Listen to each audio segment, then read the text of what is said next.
네, 오늘부터는 4편 건축법에 대해서 들어가 보겠습니다. 이제 건축법 남았고요. 주택법 남았고 농지법 남았죠. 건축법과 주택법은 각각 이제 7문제씩 나오는데 여기서 4-5문제, 7문제, 7문제 나오는데요. 여기서 4-5문제, 주택법에서 4-5문제 정도 목표로 공부하시면 됩니다. 물론 다른 도시개발법과 정비법 그런 쪽보다는 약간 좀 쉽게 나오는 경향이 있는데 여기서도 물론 손도 대지 못할 문제들이 2문제 정도 나올 수 있다라고 생각하셔야 되고요.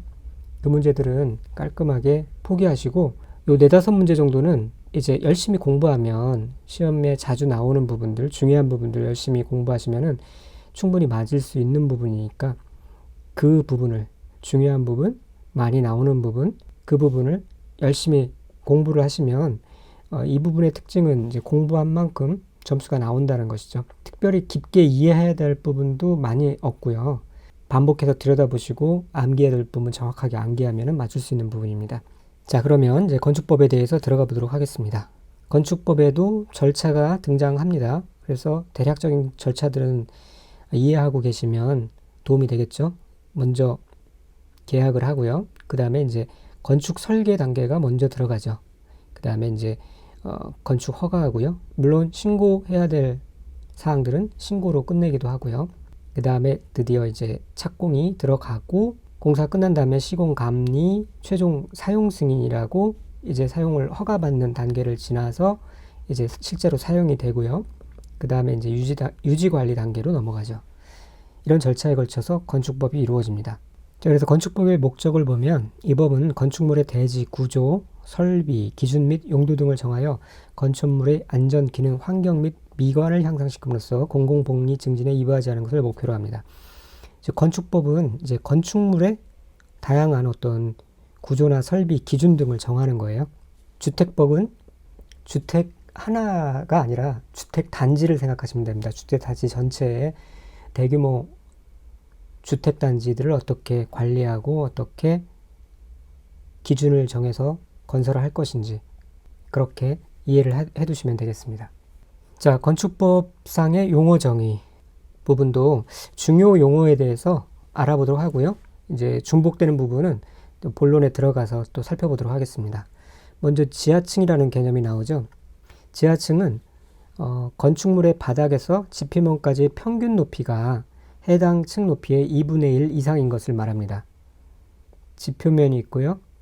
어떤 층이, 해당 층이 이렇게 전체가 예를 들어서 4m인데 여기가 2m, 2분의 1 이상, 2m 이상일 때 그럴 때에 이제 지하층이라고 합니다. 예를 들어서 여기가 1.9m다, 1.99m다. 그러면은 이거는 지상층에 속하는 거겠죠. 그런데 이 사실보다 더 중요한 거는 지하층은 나중에 또 살펴보겠지만 층수에 산입되지 않는다는 것이고요. 그 다음에 용적률 계산 시에 지하층은 빠진다는 것이고요. 그러나 연면적은 지하층도 같이 포함돼서 연면적 계산할 때 사용된다는 겁니다. 네, 이 부분도 나중에 다시 한번 언급해 드리도록 하겠습니다. 그리고 주요 구조부라는 그러한 개념이 등장하는데 말 그대로 건물의 주요한 구조를 이루는 그러한 각각의 파트입니다. 그래서 어떤 것들이 있냐면은 내력벽, 기둥, 바닥, 보, 지붕틀, 주계단 이렇게 있습니다. 내력벽, 중간에 있는 기둥, 바닥, 보, 지붕틀, 주계단. 자, 이렇게 이루어져 있고요. 그래서 이거를 이제 첫 글자를 따서 내기, 바보, 지주. 내기, 바보, 지주로 이렇게 많이 암기를 하죠. 그리고 또 하나 또 알고 있어야 될 것이 기둥에는 사익기둥 같은 것은 해당되지 않고요. 바닥이 주요 기조부에 해당하지 최하층 바닥은 주요 구조부에 해당하지 않는 것. 작은 보 아닙니다. 지붕틀이지 뭐 차양 같은 거 아니고요. 그 주계단이지 옥외계단 같은 거 아닙니다. 네, 이런 거는 이제 기본적으로 정확하게 암기해 놓고 있어야 되고요. 발코니라는 것도 등장하고 베란다 뭐 이런 거 등장하는데 많이 헷갈리는 경우가 있어서 여기에 언급을 했고요. 중요한 시험에 나오는 단어는 아니지만 참고적으로 상식적으로도 좀 알고 있어야 되는 것이 여기 그림을 보시면은 네, 이 그림을 보면은 우리가 발코니와 베란다, 테라스 뭐 이런 것들에 대해서 정확하게 구분을 할 수가 있는데요. 여기 우리가 흔히 말하는 베란다는 이제 발코니죠, 실제로는. 그리고 요런 게 이제 베란다고요. 여기 테라스가 1층에 있습니다. 1층 외벽에요. 자, 그래서 이 발코니라는 건 뭐냐면 건물의 외벽에 이렇게 부착되어 있는 형태로 되어 있고요. 보통은 건물의 내부 공간을 외부로 확장하는 역할을 하죠. 그래서 한국의 아파트의 거실을 연장하기 위해서 만들어진 그런 공간들이 대체로 이제 발코니에 해당하죠. 그럼 베란다는 뭐냐? 보통 이제 2층 이상의 뭐 상가 건물이나 다가구 다세대 주택 등에서 볼 수 있는데요. 위층과 아래층의 면적 차이로 인해서 생기는 공간이에요. 면적 차이로 인해서 생기는 이런 공간을 이제 베란다라고 하는 거죠. 베란다는 특징이 천장이 이제 없어요. 만약 여기에 천장을 만들어 갖고 공사를 하게 되면은 대부분은 이제 불법 건축물에 속하게 되죠. 테라스는 보통 이제 1층에 설치되는 거고요. 실내 바닥보다는 약간 높게 이제 정원 같은 형태로 조성이 되죠. 자, 그러면은 이 테라스와 그러면 데크는 또 무엇이냐? 테라스는 말씀드린 대로 요 지면에 이제 만들어지긴 하는데요. 이 흙으로 채워져 있어요. 그래서 여기 이제 뭐 식물들을 심을 수 있도록 정원 같은 거 가꾸는 용도로 테라스가 되죠. 그러니까 성토가 되어 있는 상태고요.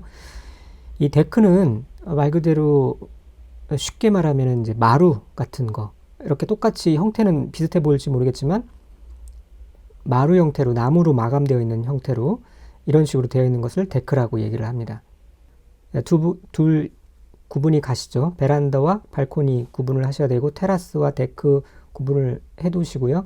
옥상 광장은 이제 옥상에 있는 그러한 평평한 공간을 말합니다. 자, 이것을 뭐 구분하고 그런 게 시험 나오는 건 아닌데 이제 상식적으로 우리가 알고 있으면 좋죠. 그래서 말씀드렸고요. 다음에는 이제 특수구조 건축물 두 종류를 살펴볼 건데 한쪽 끝은 고정되고 다른 끝은 지지되지 아니한 구조로 된 보, 차양 등이 외벽의 중심선으로부터 3m 이상 돌출된 건축물을 말하고요. 또는 기둥과 기둥 사이의 거리가 20m 이상인 건축물을 말합니다. 그러니까 어떤 벽이 있는데 이 보나 차양 등이 외벽의 중심선으로부터 3m 이상 돌출된 건축물을 말하고요. 혹은 어떤 건물의 기둥과 기둥 사이의 거리가 20m 이상인 건축물을 말합니다. 3m 이상 돌출된 건축물, 기둥과 기둥 사이가 20m인 사이 그렇게 구분하시고요. 그 다음에 이제 고층 건축물, 초고층 건축물, 준초고층 건축물, 이 건물 높이나 층수에 따라서 이렇게 세 가지로 구분할 수 있습니다. 먼저 고층 건축물은 30층 이상이거나 높이가 120m 이상인 건축물을 말합니다. 30m 이상만 외워두시면 되는 게 이제 건축법에서는 한 층의 높이를 4m로 규정하고 있기 때문에 3 곱하기 4m 하면은 120m가 나오죠. 주택법에서는 보통 3m로 규정하고 있기 때문에 약간 다릅니다. 초고층 건축물은 50층 이상이거나 200m 이상인 건축물을 말합니다. 5 곱하기 4 하면은 200m가 되죠. 준초고층 건축물이란 무엇이냐면은 이 고층과 준초고층 사이의 건축물을 말해요. 그래서 이 그림으로 보면은 초고층 건축물은 50층 혹은 200m 이상을 초고층이라고 하고 고층 건축물은 30층 혹은 120m 이상을 말하는 거죠. 그래서 요 사이, 요것이 이제 준초고층이 되는 겁니다. 여기서 각각 이거나 이 말은 이제 혹은이라는 말이죠. 둘 중에 하나만 되어도 뭐 고층, 초고층 이렇게 얘기할 수 있다라는 거예요. 그래서 문제에 보면 고층 건축물에 해당하려면 건축물의 층수가 30층 이상이고 높이가 120m 이상이어야 된다라고 하면 틀린 말이죠. 두 개가 다 조건이 맞아야만 고층이나 초고층이라고 불리는 게 아니라 층수나 높이 둘 중에 하나가 맞으면은 각각 고층이든 초고층이든 부를 수가 있게 되는 겁니다. 그래서 이렇게 외워주세요. 초5, 초고층 건축물은 초5, 초등학교 5년, 그리고 고3, 고3까지 요 사이가 초5부터 고3까지 고층, 초고층, 요게 이제 준초고잖아요. 그래서 초5부터 고3까지 준초고 그렇게 외우시고, 다음으로는 이제 다중이용 건축물과 준다중이용 건축물을 살펴보도록 하겠습니다. 다중이용 건축물은 말 그대로 다중이 이용하는 그러한 건축물을 말해요. 그래서 그렇게 불릴 수 있는 조건이 어떻게 되냐면, 먼저는 16층 이상인 건축물은 모두 다 다중이용 건축물에 속합니다. 또 여기 중 어느 하나에 속하는 건축물로서 그 해당 용도로 쓰이는 바닥 면적의 합계가 5,000제곱미터 이상인 건축물을 말해요. 그래서 어떤 용도들이 있냐면은 문화 및 집회시설, 종교시설, 판매시설, 운수시설 중에 여객용 시설, 숙박시설 중에 관광 숙박시설, 의료시설 중에 종합병원 이렇게 있습니다. 그래서 이거를 이제 외우실 때 다중이용하는 16층에서 5천에 문종을 판 운숙종, 그렇게 암기를 해두세요. 다중이용하는 16층에서 5천원에 문종, 조선시대 임금님 중에 문종이 있고 숙종이 있죠. 그래서 문종을 판 숙종. 그래서 문종은 검색해 보니까 5대 왕이었어요. 그리고 숙종은 19대 왕이었습니다. 예, 한참 정말 고조 할아버지 뻘인데 팔아버렸어요. 네, 문종을 판 숙종. 그래서 울었죠. 문종을 팔고 운 숙종. 네, 그렇게 암기해 두시면 될 것 같습니다. 문종을 팔고 운 숙종. 다중이 이용하는 16층에서 5천에 문종을 판 운 숙종. 그런데 여기서 이제 한 가지 더 심화해서 꼭 암기해 두셔야 될 것은, 문화 및 집회시설의 동식물원 제외, 그 다음에 운수시설 중 여객용 시설이라는 것, 숙박시설 중 관광 숙박시설이라는 것, 의료시설 중 종합병원이라는 것, 여기까지 여객용 시설, 운수시설 중 여객용 시설, 숙박시설 중 관광 숙박시설, 여기까지 꼭 암기해 놓고 있어야 됩니다. 자, 그 다음에 이제 그 다중이용 건축물에 비해서 중요도는 떨어지지만 그래도 이제 좀 어렵게 나올 수 있는 부분이 준다중이용 건축물인데요. 준다중이용 건축물은 아무래도 다중이용 건축물에 비해서 좀 규모가 떨어지겠죠. 그래서 바닥 면적 합계가 1,000제곱미터 이상인 건축물이에요. 물론 5,000 미만이겠죠. 5,000 이상 되면 다중이용 건축물로 넘어가는 상황이 되니까요. 그래서 1,000m 이상, 5,000m 미만에 속하는 아까 문, 종, 판, 운, 숙, 종 여기까지 이제 그렇게 해당되고요. 또 추가로 위, 관장, 교육, 운동, 노가 있습니다. 위락시설, 관광, 휴게시설. 아까 여기서는 관광 숙박시설이었죠. 그래서 이제 암기해 두시라는 거고요.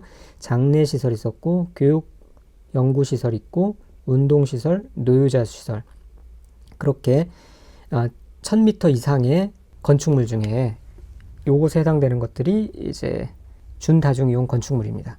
그래서 암기 코드를 적용하면 준다중이용은 이 문종을 판 숙종이 이제 문종 팔고 운 숙종이 각성을 해서 위 관장을 하고 교육 운동 노, 위 관장하고 교육 운동 노, 위락시설, 관광 휴게시설, 장례시설, 교육 연구시설, 운동시설, 노유자시설 그렇게 됩니다. 그래서 나온 기출문제 보면 관광휴게시설, 아까 이거 나왔죠. 관광휴게시설에 해당하는 용도로 쓰는 바닥면적의 합계가 5,000제곱미터 이상인 건축물은 다중이용 건축물이다. 아니죠. 관광 숙박시설이었습니다. 그리고 준다중이용 건축물에 뭐 동식물원, 업무시설, 수련시설, 제1, 2종 근린생활시설 이런 거 안 나오죠. 그 다음에 또 이런 형태의 문제로서 5,000제곱미터 이상인데 뭐 장례시설이라든지 교육연구시설이라든지 뭐 운동시설, 노유자시설 이런 게 나오면은 그거는 다중이용 건축물이 아니라 준다중이용 건축물입니다. 두 개 섞어서 나올 수 있으니까 그 부분 주의하시고요. 자, 리모델링. 건축물의 노후화를 억제하거나 기능 향상 등을 위하여 대수선하거나 건축물의 일부를 증축 또는 개축하는 행위를 말하고요. 리모델링에 대비한 특례. 자, 읽어보시고요. 리모델링에 대해서는 자세하게 다음에 나옵니다. 그리고 이외에 용어 정의들이 또 있는데 후에 중복되는 부분이 있기 때문에 여기서 여기까지 요 정도만 하고요. 다음에 나올 때 자세히 알아보도록 하겠습니다. 자, 그러면 다음으로 넘어가서 건축법의 적용 대상에 대해서 알아볼게요. 건축법상의 건축물은 이렇게 정의를 내리고 있습니다. 토지에 정착하는 공작물 중 지붕과 기둥 또는 벽이 있는 것과 이에 딸린 시설물, 즉 대문이나 담장 등을 말하죠. 그리고 지하나 고가, 고가라는 거는 뭐 비싼 가격이 아니라 높이에 이렇게 걸쳐 있는, 높은 데 걸쳐 있는 그런 공작물에 설치하는 사무소, 공연장, 차장, 창고, 점포 등을 말합니다. 그 밖에 대통령으로 정하는 것이요. 그래서 건축법상의 건축물에 해당되는 거, 뭐 정상적으로 지붕과 기둥과 벽이 있는 것은 당연한 것이고 이외의 것들에 대해서 이렇게 한번 외워두시면 좋을 것 같아요. 대문, 대담한 사공, 차창으로 전바. 차창으로 전본다? 대담하죠? 대담한 사공, 차창으로 전바. 대문, 담장, 사무소, 지하나 고가에 설치하는 사무소, 공연장, 차창, 차고, 창고, 전바, 점포. 이렇게 외우시면 되고요. 그 지하나 고가의 공작물에 설치하는 이런 사무소, 공연장, 뭐 차고, 창고, 점포 등도 건축물로 이제 본다는 얘기예요. 그래서 건축법 적용 대상이 된다는 의미입니다. 그래서 지하의 공작물에 설치하는 점포는 건축물에 해당되지 않는다라고 하면 틀린 거죠. 그런데 건축법 적용 대상에서 제외되는 건축물이 있어요. 이것도 자주 나오는 부분이니까 꼭 알고 계셔야 되는데요. 철도나 궤도의 선로부지에 있는 다음의 시설, 즉 운전보안시설, 플랫폼, 철도 선로의 위나 아래를 가로지르는 보행시설, 해당 철도 또는 궤도 사업용 급수, 급탄 및 급유시설. 대충 뭔가 아시겠죠? 운전보안시설, 이렇게 이제 운행 상태를 관리하는 그러한 시설물들이 있을 수 있고요. 플랫폼, 그리고 이제 밖으로 나가거나 들어오는 그런 보행시설, 철로 위를 가로지르기도 하고요. 그리고 예전에는 뭐 철도, 이런 궤도를 운행하기 위한 뭐 급수, 급탄, 급유시설 같은 게 있었죠. 지금은 거의 사라졌지만요. 그런 것들이 이제 건축법 적용 대상에서 제외되는 건축물에 속하고요. 또 문화유산의 보존 활용에 관한 법률에 따른 지정문화유산이나 임시지정문화재 또는 자연유산의 보존의 활용에 관한 법률에 따라 지정된 명승이나 임시지정명승. 좀 낯설죠? 이 부분이 좀 개정돼서 그렇습니다. 어쨌거나 지정문화유산이나 임시지정문화재, 그 다음에 이 명승지라고 하면 차라리 좀 알아듣기 쉬울 텐데, 하여튼 명승, 임시지정명승, 이런 것들이 건축법에서 제외된다. 그 다음에 컨테이너를 이용한 간이창고. 다만 이것은 공장의 용도로만 사용되는 건축물이 대지에 설치할 때, 그리고 이동이 쉬운 것만, 붙박이로 있는 것은 아니라는 거죠. 이동이 쉬운 것, 그런 것이 이제 건축법 적용 대상에서 제외되는 건축물에 속합니다. 그 다음에 고속도로 통행료 징수시설, 톨게이트에 보면 돈 받는 곳 있죠. 하천구역 내의 수문조작실, 이런 것들은 건축법 적용 대상에서 제외되는 건축물에 속하는데요. 이것도 철문태 고수로 이렇게 외워두시면 될 것 같아요. 철도나 궤도의 선로부지에 있는 시설들, 그 다음에 문화재, 문화유산, 지정문화유산, 컨테이너를 이용한 간이창고, 고속도로 통행료 징수시설, 하천구역 내의 수문조작시설, 철문태 고수로 외워두시고, 이 철도에 덩달아서 좀 암기해야 될 것이 보풀보급, 운전보안시설, 플랫폼, 보행시설, 그 다음에 급수, 급탄 및 급유시설, 보풀보급, 그렇게 이것까지 암기해두세요. 자, 그 다음에 이제 축조 신고 대상 공작물에 대해 살펴보도록 하겠습니다. 이 말의 의미는 원래 건축물만 뭐 신고를 하든 허가를 받아야 하든 하는데 이 공작물은 원래 이제 건축법에서의 규제 대상이 아닌데도 불구하고 신고를 해야 되는 그런 공작물이 있다라는 얘기예요. 즉 건축물과 분리해서 이 아래 공작물을 축조할 때에는 특별자치도지사, 특별자치시장, 시장, 군수, 구청장에게 신고를 해야 됩니다. 그래서 축조 신고 대상 공작물이라고 하는데요. 어떤 것들이 있냐면은 옹벽 담장은 2m가 넘는 것 신고를 해야 되고요. 광고탑, 기념탑, 첨탑, 장식탑은 4m가 넘는 것. 그러니까 주로 넘는 거겠죠? 허용될 수 있는 범위를 넘는 것. 그런 것들은 이제 신고를 해야 된다는 거니까요. 그 태양 에너지를 이용하는 발전 설비 5m, 철탑, 통신용 철탑, 굴뚝 6m, 고가 수조 8m, 또 8m 이하의 주차장, 바닥 면적 30m를 넘는 것, 바닥 면적이 30m를 넘는 지하 대피소, 이런 것들이 이제 신고를 해야 되는 것에 속합니다. 그래서 이거는 단순 암기잖아요. 암기 안 하면 못 풀고 하면 푸는 겁니다. 그래서 이렇게 외워두시면 좋아요. 옹담이 굴욕사라는 그러한 제목으로 달아봤는데 옹담이라는 애가 광기로 처음 첨장사를 했는데 바로 철통 굴욕을 당했어요. 철통 굴욕. 그래서 바로 그냥 가게를 팔고 8주 이하 30m 지하 대피소에서 숨어 살았어요. 옹담이가 광기로 처음 장사하다가 바로 철통 굴욕 당해서 팔고 8주 이하 30m 지하 대피소에서 숨어 살았다. 이렇게 좀 스토리를 넣어서 몇 번 반복해서 암기를 해두시면은 이 문제가 나오면 맞출 수 있는데 주의해야 될 게 다 넘는 거예요. 넘는 거. 그러나 주차장은 8m 이하에 해당됩니다. 8m가 넘는 것은 이제 그 주차장법으로 규제받게 돼요. 그래서 8m 이하라는 부분, 그리고 지하 대표는 30m를 넘는 것, 그 부분만 좀 참고하시고요.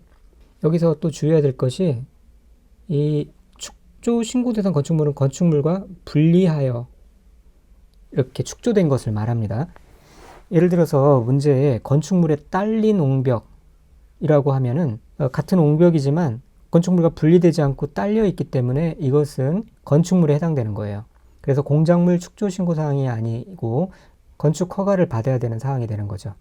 그래서 지문에 뭐 건축 허가를 받은 경우에도 해당 대지를 조성하기 위해 높이 5m의 옹벽을 축조하려면 공작물 축조 신고를 해야 한다.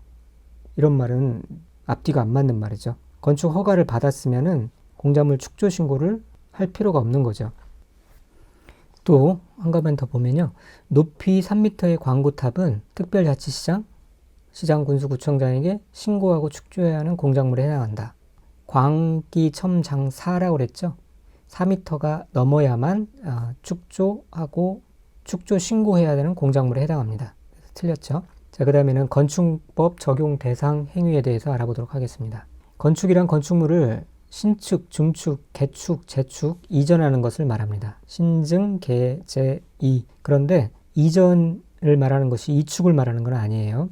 건축이란 신증, 개, 재, 이를 말합니다. 그러니까 각각의 개념을 살펴보면 이 부분도 중요하니까 반드시 다 알고 있어야 되는데요. 신축은 말 그대로 신축하는 거예요. 새롭게 건축하는 겁니다. 건축물이 없는 대지에 새로 건축물을 축조하는 것을 말합니다. 물론 건축물이 없는 대지라는 것은 기존 건축물이 해체되거나 멸실된 대지도 포함하겠죠. 또 신축의 개념 중에는 이제 부속 건축물만 있는 대지가 있어요. 그런데 거기에 새로 주된 건축물을 축조하는 것도 신축에 해당합니다. 반대로 먼저 여기 볼까요? 주된 건축물이 있는 대지에 부속 건축물을 축조하는 것은 그냥 증축이 되겠죠. 건축 면적을 그냥 늘리는 그러한 개념이어서 증축에 해당합니다. 그래서 그 차이를 좀 알아두시고요.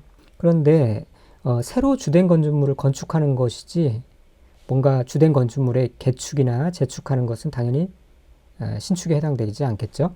그 다음에 이제 증축에 대해서 알아보겠습니다. 증축은 이 신축과 증축의 차이는, 주요한 차이는 기존 건축물이 있는 대지, 아까 신축은 없는 대지였잖아요. 있는 대지에 건축물의 건축 면적, 연면적, 층수 또는 높이를 늘리는 것을 말합니다.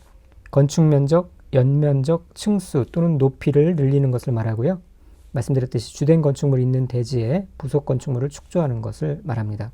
자, 그리고 이제 개축과 재축을 또 구분하셔야 되는데, 개축은 말 그대로 고쳐서 축조하는 거예요. 건축하는 거예요. 그리고 재축은 다시 축조하는 것을 말하고요. 그래서 개축은 기존 건축물의 전부 또는 일부를 해체하고 그 대지의 종전과 같은 규모의 범위에서 건축물을 다시 축조하는 것을 말합니다. 그래서 여기서 중요한 키워드는 해체, 그 다음에 같은 이거예요. 그래서 개해 같은, 이제 이렇게 일단은 키워드를 암기해 두시고요. 그 다음에 재축은 뭐냐면 건축물이 천재지변이나 그 밖의 재해로 멸실된 경우 그 대지의 다음의 요건을 모두 갖추어 다시 축조하는 것을 말해요. 그래서 여기서 중요한 키워드는 멸실과 다시 축조하는 거예요. 다시. 그래서 재멸다. 개해 같은 재멸다. 이멜다가 있었죠? 이멜다. 좀 비슷하네요. 재멸다. 개해 같은 재멸다. 그런데 다시 축조할 때 이제 이런 요건을 갖추어서 축조해야 한다는 건데, 연면적 합계는 종전 규모 이하로 해야 되고요. 동수, 층수 및 높이도 모두 종전 규모 이하여야 돼요. 동수, 층수, 높이의 어느 하나가 종전 규모를 초과하는 경우에도 해당 동수, 층수 및 높이가 건축법 또는 건축 조례에 모두 적합해야 되고요. 개해 같은 재멸다. 이 키워드를 암기해 놓고 있으면은 개축과 재축에 헷갈리는 문제가 나왔을 때 바로 캐치할 수가 있습니다. 그 다음에 이제 이전도 아주 쉬운 건데 시험은 자주 나왔죠. 이축이 아니라는 것 우선 암기 알아두셔야 되고, 건축물의 주요 구조물을 해체하지 아니하고가 중요합니다. 주요 구조물을 해체하지 아니하고 같은 대지에 다른 위치로 옮기는 것을 말한다. 우리나라에서는 이런 형태의 이전은 아마도 거의 없을 겁니다. 그런데 중국 같은 데서는 가끔 있더라고요. 뭐 밑에 수많은 인력이 투입돼 가지고 건물을 기중기 같은 걸로 조금씩 올려가지고 그거를 이렇게 다른 데로 옮기는가 봐요.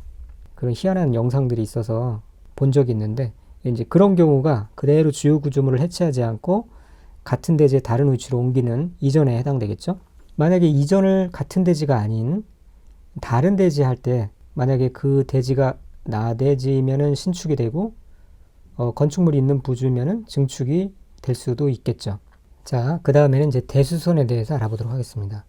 대수선은 이런 다음에 해당하는 그러한 행위로서 증개제에 해당하지 아니하는 것을 말합니다. 그래서 8가지가 있는데요. 시험에 자주 나오진 않았지만 언제든 나올 수 있는 부분이기 때문에 이것도 좀 같이 알아두시면 좋은데, 밑에 표를 보면서 암기하시는 게 좋을 것 같아요.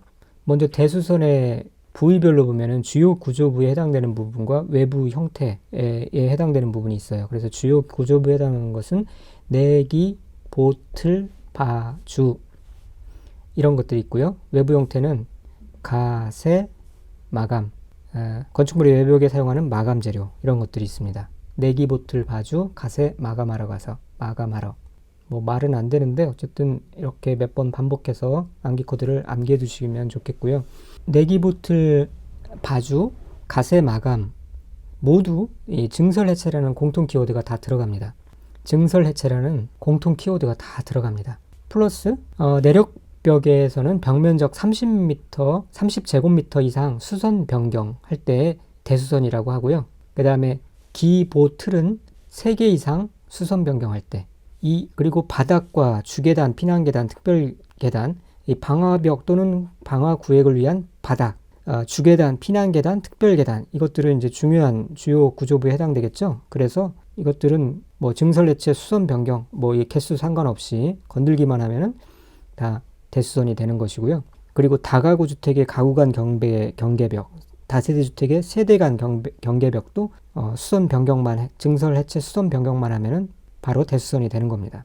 그 다음에 건축물의 외벽에 사용하는 마감 재료는 증설 해체 and 벽면적 30제곱미터 이상 수선 변경할 때 대수선이 됩니다. 그래서 내기보틀, 바주, 가세, 마감 이것들을 순서대로 외우고 있고 이 표를 대략 떠올리시면 될 것 같아요. 증설 해체는 기본 플러스 내력벽은 벽면적 30제곱미터 이상 수상 변경, 그리고 맨 끝에 있는 마감 재료도 벽면적 30제곱미터 이상 수상 변경, 그 다음에 기보틀은 3개 이상 수선 변경, 그 다음에 방화벽, 뭐 이렇게 피난 계단 이런 거 중요한 거니까, 그리고 다가구 주택의 가구 간 경계벽, 다세 주택의 세대 간 경계벽 다 중요한 거잖아요. 그래서 이거는 뭐 면적이나 어떤 그 개수에 상관없이 무조건 수선 변경만 하면은 대수선이다. 그렇게 암기해 두시기 바랍니다. 자, 다음 시간에는 이제 용도 변경에 대해서 알아보도록 할게요. 이 부분은 중요한 부분이니까 또 내용이 많으니까 다음 시간에 보도록 하겠습니다. 감사합니다.